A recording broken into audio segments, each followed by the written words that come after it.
நாளும் கோளும் என்ன செய்யும் நான் முருகன் இருக்கையில். குரு சுக்கிரன் ஜோதிட டிவி நேயர்களுக்கு வணக்கம். நான் உங்கள் வாழ்க வளமுடன் ஜோதிடர் ஸ்ரீ ஸ்ரீ குருமுரளி. என்றும் குரு வழியில் குரு நேசிப்போம், குருவை போற்றுவோம். அன்பார்ந்த குருவாரிசு நண்பர்களே, இன்றைக்கு பார்க்கக்கூடிய பயிற்சி மாத பலனுடைய பயிற்சி. ஆங்கில மதத்துல 11வது மாசம் நவம்பர் மாசம் உங்களுக்கு எப்படிப்பட்ட யோகத்தை கொடுக்க போறார். இந்த மாசத்தோட எண்ணே பாருங்க. நவம்பர் மாசம் 1/1/2 காசு, பணம், வருமானம், குடும்பம், லாபம், லாபத்துக்குள்ள மாசம் தான் அந்த நவம்பர் மாசம்னு சொல்லுவாங்க. அப்ப இந்த நவம்பர் மாசம் இந்த 12 ராசிக்கும் எப்படிப்பட்ட யோகத்தை இந்த கிரக அமைப்பு கொடுக்க போகுது. ஏன்னா குரு உச்சத்துல இந்த மாசத்துல பயங்கரமான வெற்றி இருக்கு, எல்லாத்துக்கும் வெற்றி இருக்குது. இந்த வீடியோ மிஸ் பண்ணிடாதீங்க தயவு செய்து. மாத பலன் பார்க்கும்போது உங்க ஜாதகத்துல என்ன திசா புத்தி மட்டும் கரெக்டா பாத்துக்குங்க. இந்த கிரக உங்களுக்கு சொல்லுவாங்க இத்தனை வயசுக்கு அப்புறம் இது நடக்கும், இது நடக்காது. அந்த திசாபுத்தியை பார்த்துக்கிட்டு இப்ப சுத்தி வரக்கூடிய கோச்சார கிரகத்தையும் மேட்ச் பண்ணாதான் ஒரு பலனை கொடுக்க முடியும். திசாபுத்தியை பார்த்துட்டு பலன் எடுங்க. துல்லியமான ஒரு பதிவை பார்க்கலாம். ஏன்னா குரு சுக்கிரன் ஜோதிட டிவில நம்முடைய சேனலுக்கு நிறைய சப்ஸ்கிரைப் நிறைய கொடுத்துருக்கீங்க. குரு சுக்கிரன் ஜோதிட நிறைய சப்ஸ்கிரைப் கொடுத்துருக்கீங்க. எனக்கு நிறைய ஜாதகம் கொடுத்துருக்கீங்க. அனைவருக்குமே பொங்காலம்மன் சார்பாக ஒரு மனமார்ந்த நன்றியை தெரிவிச்சுக்கிறேன். இந்த மாசத்துடைய வரக்கூடிய விசேஷம் நவம்பர் மாசம் 3ஆம் தேதி சூப்பரான முகூர்த்தம். அது வளர்புரை முகூர்த்தம் வருது. அடுத்து பார்த்தீங்கன்னா 10ஆம் தேதி ஒரு முகூர்த்தம் வருது, 16ஆம் தேதி ஒரு முகூர்த்தம். இந்த 2 முகூர்த்தமே தேய்பிர முகூர்த்தம். 23ஆம் தேதி சூப்பரான முகூர்த்தம். இது வளர்புரை முகூர்த்தம் தான் வருது. 27ஆம் தேதி ஒரு முகூர்த்தம் வருது, வளர்புரை முகூர்த்தம். 30ஆம் தேதி ஒரு முகூர்த்தம் வருது. இதான் அந்த மாசத்துடைய ஈவனான முகூர்த்தம். மற்ற எந்த விஷயமும் கிடையாது. எல்லாமே திருமணத்துக்கு உகந்த மாசம் இந்த நவம்பர் மாசம். இப்ப நம்ம வீடியோக்குள்ள போய் பக்காவா என்னென்ன பலனும் பார்ப்போம். அன்பார்ந்த மிதுன ராசி அன்பர்களே, பொதுவாக மிதுன ராசி காலபுருஷனுடைய 3வது ராசி தாங்க இந்த மிதுன ராசி. எப்போதுமே சரி, பயங்கரமான ஒரு புத்திசாலி குணம் மிதுன ராசியை பொறுத்தவரை சூப்பரா இருக்கும். இவங்கள மாதிரி யாரும் அறிவா யோசிக்க முடியாது. எப்படி எதுலையுமே அறிவான குணம், யாருக்கிட்ட எப்படி பேசணும், யாருக்கிட்ட எப்படி பண்ணணும், எந்த காரியத்தை எப்படி பேசி முடியும் சொல்லி பயங்கரமா பிரம்மாண்டமாக ஒரு கற்பனை பண்ணக்கூடிய ஒரே ராசினா மிதுன ராசி தான். இவங்கள மாதிரி யாரும் அறிவா யோசிக்க முடியாதுங்க. பிரெயின் மூளை பயங்கரமா ஷார்ப்பா இருக்கும், பயங்கரமா திறமையை யோசிப்பாங்க. நல்ல விஷயத்துல நல்ல ஒரு ஆளுக்கதான் தன்னை மாத்திக்கக்கூடிய குணம் பயங்கரமா இருக்கும் மிதுன ராசியை பொறுத்தவரை. அப்படிப்பட்ட மிதுன ராசி அன்பர்களுக்கு வரக்கூடிய நவம்பர் மாத பலன் லாபகரமான மாசம் நவம்பர் மாசத்தை சொல்றாங்க. 1/1/2 அப்ப 2னா வருமானம். எப்போதுமே இந்த நவம்பர் மாசம் வந்தா நீங்க என்ன ஆசைப்படுவீங்க, எல்லாரும் மனசுல என்ன ஓடும், நம்ம எதிர்காலத்துல எப்படி ஜெயிக்கணும், நம்ம என்ன பண்ணணும், என்ன பண்ணக்கூடாது, நம்ம வாழ்க்கையில நல்ல ஒரு நிலைமைக்கு போகணுன்ற எண்ணம் தான் இந்த நவம்பர் மாசம் ஃபுல்லா எல்லாருடைய மைண்ட்ல ஓடும். ஏன்னா லாபகரமான மாசம் 11ஆம் மாசம். அப்ப இந்த மாசம் எல்லாருமே நவம்பர் மாசம் எல்லாருமே அடுத்த வருஷத்துல நம்ம ஏதாச்சும் சாதிக்கணும் எண்ணம் தான் மனசுல ஓடும். அப்படிப்பட்ட நவம்பர் மாசம் உங்களுக்கு எப்படிப்பட்ட யோகத்தை கொடுக்க போறா, தயவு செய்து வீடியோ பாக்குறீங்கன்னா கண்டிப்பா இது ஒரு பொது பலனா எடுத்துக்கங்க. உங்க ஜாதகத்துல திசா புத்தின்னு இருக்கும். ஏன்னா நம்ம குரு சுக்கிரன் ஜோதிட டிவில எல்லா கிரக பயிற்சி கொடுக்குறோம். தயவு செய்து நீங்க பார்க்கக்கூடிய விஷயம் உங்களுடைய திசை எந்த கிரகம் நடத்துது, எந்த கிரகம் புத்தி வருது, இந்த மாசத்துல எதுவும் மாறுதா, எப்படி திசை புத்திக்குள்ள கிரகம் மாறுதா, இதை பார்த்துக்கிட்டு இப்ப சொல்லக்கூடிய நம்ம சுத்தி வரக்கூடிய கோச்சார கிரகத்தை சொல்லக்கூடிய பலனை எடுத்தீங்கன்னா கரெக்டா இருக்கும். அதாவது நீங்க பிறப்பு ஜாதகத்தையும் இப்ப சொல்லக்கூடிய பலனை ரெண்டையும் மேட்ச் பண்ணாதான் ஒரு கரெக்டான ஒரு பலனை உங்களுக்கு துல்லியமா கொடுக்க முடியும். அதனாலதான் நம்ம எல்லா வீடியோலையும் பொது பலன் கொடுக்குறோம். சில பேர் மிதுன ராசிக்காரர் சொல்றேன், நீங்க சொல்லக்கூடிய பொது பலனே கரெக்டா இருக்கு, அதான் கால் பண்ணும் அப்படின்னு. தசாபதியை பார்த்து பலனுங்க கரெக்டான ஒரு பலம் பார்க்கலாம். கிரகம் இப்ப எங்க சஞ்சாரம் செய்யலாம். அப்போ உங்க ராசில இருந்து 2ஆம் இடத்துல உச்சத்துல இருக்காரு குரு. பாத்துங்க, உங்க ராசியை விட்டு தாண்டி 2ஆம் இடத்துல உச்சத்துல குரு, 3ஆம் இடத்துல கேது பகவான் இருக்காரு, சஞ்சாரம் செய்யறாரு சிம்மத்துல.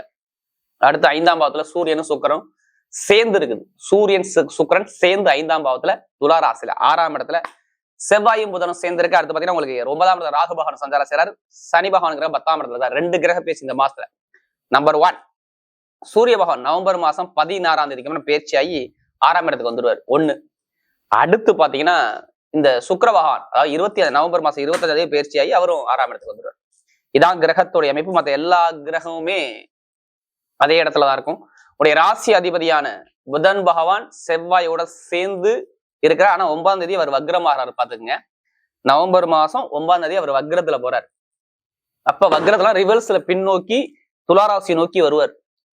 அப்ப செவ்வாயோட தான் சேர்ந்து இருக்காரு அவரு. நிறைய பார்த்துக்கணும், செவ்வாயோட சேர்ந்து இருக்கிறாரு. பொதுவா மிதுன ராசியை பொறுத்தவரை இப்ப உள்ள டைமிங் உங்க ராசியை விட்டு குரு வந்தது ரொம்ப நல்லது. ஒரு நல்ல விஷயம் எதுனா இதுதான்.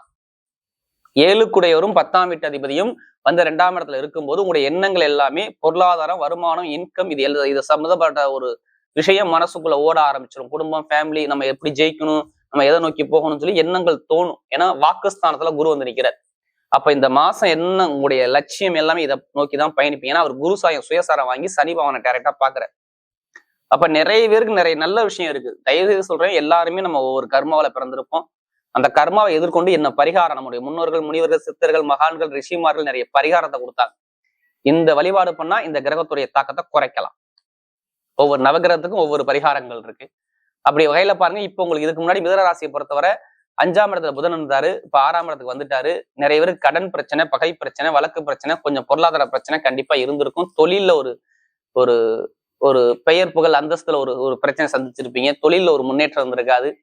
இது நான் எல்லாத்துக்கும் சொல்லல, தயவு செய்து நீ எல்லாருமே இதை எடுத்துக்காதீங்க. உங்களுடைய ஜாதகத்துல தசாபதி சரியில்லாதவங்களாம் பாருங்க, குடும்பத்துல ஒரு மனக்குழப்பங்கள், தடுமாற்றங்கள், பொருளாதாரத்துல ஒரு வீழ்ச்சிகள், இது மாதிரி ஒரு அமைப்பை சந்திக்கக்கூடிய அமைப்பு, கடன் பிரச்சனை, பகை பிரச்சனை, 5ஆம் இடத்துல துளராசில இருக்கான ஏதாச்சும் வழக்கு சார்ந்த பிரச்சனை, ஒரு மந்தமான தன்மை, கணவன் மனைவிக்குள்ள ஒரு மன வருத்தங்கள், வேலையை நிறைய பேர் விடக்கூடிய அமைப்புகள், வேலையை திடீர்னு இந்த 1 மாசத்துக்கு முன்னாடியே நீங்க விடக்கூடிய அமைப்புகள், மேக்சிமம் இது மாதிரி ஒரு அமைப்பு வந்திருக்கும். எப்படி பார்த்தாலும் உங்களுக்கு இந்த செப்டம்பர், இந்த அக்டோபர் 2 மாசத்துல பாருங்க நிறைய ஒரு தடைகளை சந்திக்கக்கூடிய அமைப்பு. ஒரு சில பேருக்கு புதன் பகவான் பலம் இழந்திருந்தால் இந்த அமைப்பு இருந்திருக்கும்.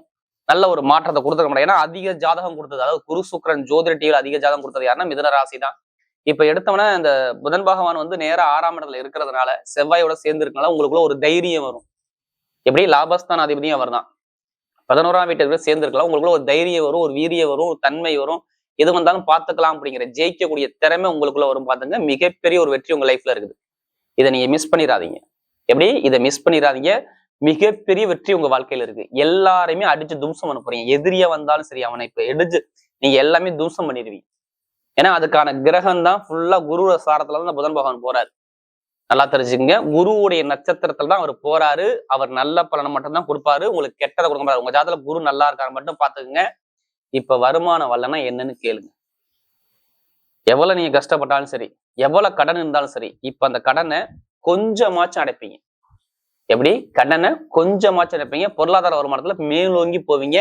இன்கம் வருமானம் நிறைய பேருக்கு இடம் சம்பந்தப்பட்ட பிரச்சனைகள் இருந்தால், அம்மாவுடைய சொத்து, அப்பாவுடைய சொத்து, வீடு கட்ட முடியல, வண்டி வாங்க முடியல, வாகனம் வாங்க முடியல, இது எதுவுமே ஒரு பொருளை என்னால வாங்க முடியல, எத்தனை பேருக்கு அவங்களுக்கு எல்லாமே அந்த சம்பந்தப்பட்ட பிரச்சனை சரியாகும். அரசாங்கம் மூலமாக வண்டி, வாகனம், வீடு, இடம், பூமி பிரச்சனை சரியாகி உங்க பக்கம் சாதகமா வரக்கூடிய பக்கவா இருக்கு. ஒரு வழக்குகளை ஜெயிக்கக்கூடிய நேரம் தான் இந்த மிதுன ராசியை பொறுத்தவரை. நீங்க எதை வச்சு சொல்லுவீங்க இது எப்படி நடக்கும்? நல்லா பாருங்க, ஒரு 6ஆம் இடத்துல ஒரு கிரகம் இருக்குன்னா எதிரியை வென்றலாம். 6ஆம் இடத்தை வச்சுதான் எதிரியா, பகையா, வம்பா, வழக்கா, கோட்டா, கேசா, நோயான்னு சொல்லி கண்டுபிடிக்க முடியும். அங்கே செவ்வாயுடைய சொந்த வீட்டு செவ்வாயோட சேர்ந்து அவர் இருக்கிறனால உங்களுக்கு எந்த ஒரு தடையும் வராது. ஒரு சில தினத்துக்கு அப்புறம் சூரிய பவன் சேர்றனாலதான் அரசாங்கம் மூலமாக உங்களுக்கு நல்ல ஒரு அனுகூலம் வருங்கிறேன். எப்ப தெரியுமா? கரெக்டா நவம்பர் மாசம் 16ஆம் தேதிக்கு அப்புறம் சூரிய பகவான் செவ்வாயை தொற்றுவார், புதனையும் தொற்றுவார். செம்மையான நேரம் பார்த்துக்குங்க. நிறைய வெளிநாட்டை வேலை பார்க்குறவங்க, வெளியூர்ல வேலை பார்க்குறவங்க சூப்பர் வேலையா நல்ல அனுகூலமான வேலை கிடைக்கும் பாருங்க. வெளிநாட்டை வேலை பார்க்குறவங்க வேற கண்ட்ரி விட்டே கண்ட்ரி மாறலாம். ப்ரொமோஷனுக்கு வெயிட் பண்றவங்க வெளிநாட்டு உள்ளவங்க கண்டிப்பா அனுகூலமா வரும். நிறைய ஒரு மாற்றத்தை கொடுப்பார். ஏன்னா சுக்கிர பகவான் 25ஆம் தேதிக்கு அப்புறம் 12ஆம் வீட்டு அதிபதி சுக்கிர பகவானும் 5ஆம் வீட்டு சுக்கிர பகவானும் சேர்ந்து இணைகிறாங்க. எதுல? இந்த விருச்சகத்துல. அப்ப வெளிநாட்டுல வெளியூர்ல வேலை பார்க்கறது நல்லா இருக்கும், இங்க வேலை பார்க்கறது நல்லா இருக்கும். நிறைய பேருக்கு வருமான பொருளாதாரம் நல்லா இருக்கும். காதல் திருமணம், 2வது திருமணம், திருமணத்துல எந்த ஒரு தடையும் வராது. ஏன் சொல்லுங்க? திருமணஸ்தான அதிபதி யாரு? குரு தானே. உங்க ராசி அதிபதி 5ஆம் பார்வையார் பாக்குறாரு. அவ்வளவுதான், வேலை முடிஞ்சு. கெட்டது வராது. குரு பார்க்கலாம். திருமண யோகங்கள், தொழில யோகங்கள், வெளிநாடு யோகங்கள், படிப்புகளில் ஒரு மாற்றங்கள், கொஞ்சம் நண்பர்கள் கூட்டாளி இது மட்டும் கொஞ்சம் பார்த்து பழங்க. மற்றபடி எல்லாமே சூப்பரா இருக்கும். கமிஷன் வியாபாரம், ஐடிஐ ஃபீல்டு, பேங்க்ல வேலை பார்க்குறவங்க, ரியல் எஸ்டேட், வண்டி வாகன பிசினஸ் பண்ணக்கூடிய நபர்கள், கட்டிடத்துறையில பார்க்கக்கூடிய நபர்கள், நெருப்பு சார்ந்த வேலை, இரும்பு சார்ந்த வேலை சூப்பரா இருக்கும். தொழில் பண்ணக்கூடிய நபர்கள் ஜாதபாத் தசாபதி பண்ணுங்க, இப்ப சூப்பரா இருக்கும். பெண்களுக்கு மிகப்பெரிய வெற்றியை கொடுப்பார். பெண்களுக்கு எந்த ஒரு தடையுமே, இப்ப எந்த ஒரு கெட்ட விஷயம் வராது. நல்ல ஒரு மாற்றம் உங்க லைஃப்ல வரும். இப்ப எடுங்க லாட்ரி யோகம், எத்தனை பேருக்கு ஆசை இருக்கு? அதுக்காண்டி அதிலேயே பணத்தை போட்டு வரையானமே ஜாதகத்தை மூவ் பண்ணுங்க, வெற்றி அடிச்சு. இப்ப நட்சத்திரம் அப்புறம் பார்த்தீங்கன்னா முதல் நட்சத்திரம் மிருக சீரிடத்துல பிறந்தவங்க. இதுலயுமே தைரியமான குணமும், தன்னம்பிக்கையான குணமும், விடாம முயற்சி பண்ணி வெற்றி அடைய குணமும் உங்கள்கிட்ட நிறைய இருக்கும். நீ எது வந்தாலும் பயப்படாதீங்க. இனிமே உங்களுக்கு கெட்டதே கிடையாது, நல்ல விஷயம் மட்டும்தான் இருக்கு. மிருகசீரத்துல பிறந்தவங்க அரசாங்க வேலை, அரசு முன் அலுவலகம், வருமான பொருளாதாரம், வீடு, இடம், பூமி, வண்டி, வாகனம் எல்லாமே வாங்கக்கூடிய யோகம் சூப்பரா இருக்கு. ஒரு சுப செலவு சுபகாரி எதிரியை வெல்லக்கூடிய திறமையும் நல்லா இருக்கும் பாத்துக்கங்க. எது வந்தாலும் அடிச்சு தும்சம் பண்ணி ஜெயிக்கக்கூடிய நேரம் அழகா இந்த மிருகசீரத்துல பிறந்தவங்க சூப்பரா இருக்கு பாத்துக்கங்க. ஏன்னா ரொம்ப கஷ்டப்பட்டீங்க, இனிமே கஷ்டமே இருக்காது. அடுத்து பார்த்தீங்கன்னா மிருகசீரத்துக்கு அப்புறம் திருவாதிரத்துல பிறந்தவங்க பிரம்மாண்டமான கற்பனையான குணம் இருக்கும். எப்படி இவங்க மாதிரி யாரும் பிரம்மாண்டமா யோசிக்க முடியாது. உங்களுடைய பிரம்மாண்டம் தான் இப்ப வாழ்க்கையில மிகப்பெரிய வெற்றியை கொடுக்க போகுது. ஒரு மிகப்பெரிய வெற்றி ஏன்னா குருவுடைய நட்சத்திரத்துல போறதுனால இடமோ வீடோ தொழில் உத்தியத்துல மாற்றமோ படிப்புகளிலேயோ கடன் பிரச்சனையோ பகை பிரச்சனையோ எதிரி பிரச்சனையோ இல்ல நண்பர்கள் பிரச்சனையோ இல்ல கூட்டாளில பிரச்சனையோ வருமான பிரச்சனை ரொம்ப கஷ்டப்படுவீங்க. இப்ப கஷ்டம் இருக்காது. இன்கம் நல்லா இருக்கும், பொருளாதாரம் இருக்கும், வீடு வாங்குவீங்க, வண்டி வாங்குவீங்க, வாகனம் வாங்குவீங்க, வெளிநாடு போவீங்க, வெளியூர் போவீங்க, எல்லாமே நல்ல ஒரு மாற்றத்தை சூப்பரா வச்சு கொடுக்குறாரு. யாரு? இந்த திருவாதிரத்துல பிறந்தவங்க. அடுத்த புனர்பூசத்துல பிறந்தவங்க எனவே நல்ல ஒரு பொறுமையான குணமும் அமைதியான குணமும் அனுசரிச்சு போற குணமும் தன்மையான குணமும் ஒழுக்கமான குணமும் நாகரிகமான குணமும் உங்கள்ட்ட நிறைய இருக்கும். பொய் சொல்ல மாட்டீங்க, ஏமாத்த மாட்டீங்க, தன்மையான குணம் உங்கள்ட்ட நிறைய பார்க்கலாம். இனிமே எது வந்தாலும் பயப்படாதீங்க, எல்லாமே உங்க பக்கம் வெற்றியா வரும். புனர்பூசணத்துல பிறந்தவங்க எல்லாமே வெற்றியா மாறுது. படிப்பு, கல்வி, வேலை, தொழில், உத்தியோகம், வெளிநாடு, வெளியூர் நல்ல ஒரு மாற்றத்தை கொடுக்குறாரு. யாரு? புனர்பூசணத்துல பிறந்தவங்க எல்லாத்துக்குமே பயங்கரமான வெற்றி இருக்கு. எது வந்தாலும் பயப்படாம இறங்குங்க, எல்லாமே உங்க பக்கம் வெற்றி நிச்சயம் வரும். ஆசிரியர் வேலை பாக்குறவங்க, அக்கௌண்ட்ஸ், கணக்கு வழக்கு துறை சூப்பரா இருக்கு. வரக்கூடிய நவம்பர் மாத பலன் மிதன ராசியை பொறுத்தவரை மிகப்பெரிய வெற்றி உள்ள மாதமாகவே அமைகிறது.